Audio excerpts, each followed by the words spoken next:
नियंत कुरु कर्मत्वम, लिखो, त्वम कर्म जाह्यो है कर्मणाः शरीर यात्रा पीच तेन यात प्रसिद्ध है।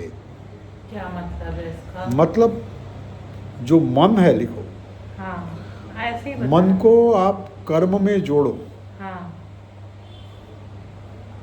या मन को कोई ध्यान जप मंत्र में जोड़ो, अच्छा, क्योंकि मन है ना वो बंदर जैसा है बहन। तो मन को आप कोई काम में जोड़ दो, या मन को आप ध्यान जप भक्ति में जोड़ दो।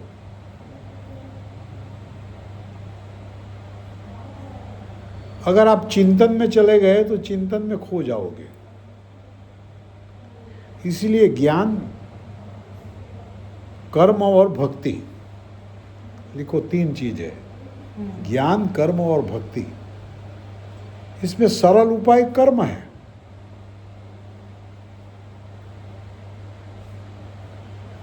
अगर ये तू कर्म करती है तो कर्म से मन इधर उधर भटकेगा नहीं।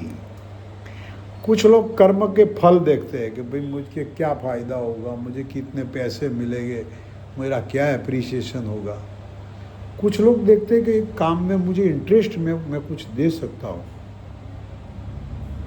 तो अपना रस वाला काम करने से फ़ायदा क्या होता है? मन इसमें ज्वाइंट हो जाता है ना,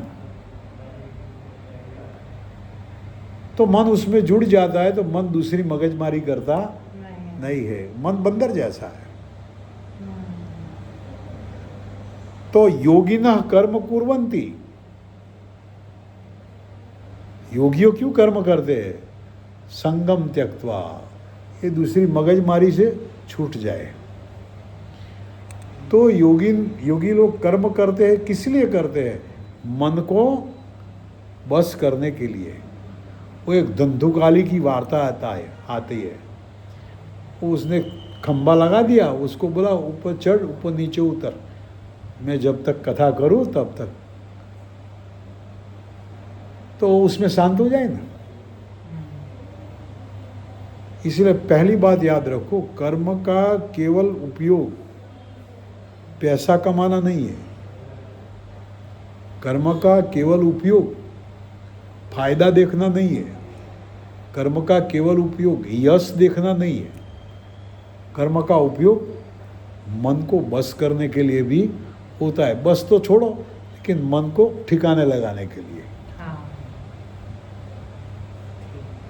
जैसे हम गीत गाते हैं तो खो जाते हैं ना, तो आपका रस का काम है, इसमें खो जाओ। नहीं तो बंदर है, ये बंदर ऐसा है कि हमको ही खा जाता है। भगवान खुद कहते हैं, मन को हम जीत नहीं सकते, मन को जीत नहीं सकते। तो क्या है?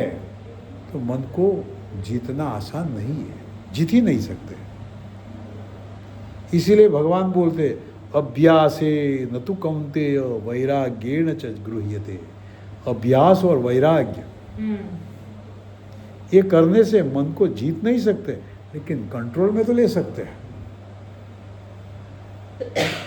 समझते हो मेरी बात? जीत तो कैसे सकेंगे? ये तो बड़ा तूफान है। इसलिए इसे काम में जोड़ दो। इसीलिए भगवान का जो गीता में वचन है बहुत अच्छा है। तो बोलते हैं, नियंतः कुरु कर्मत्वम त्वम कर्म जाह्यो है कर्मणा। काम तो करते ही रहो, समझे बेटा?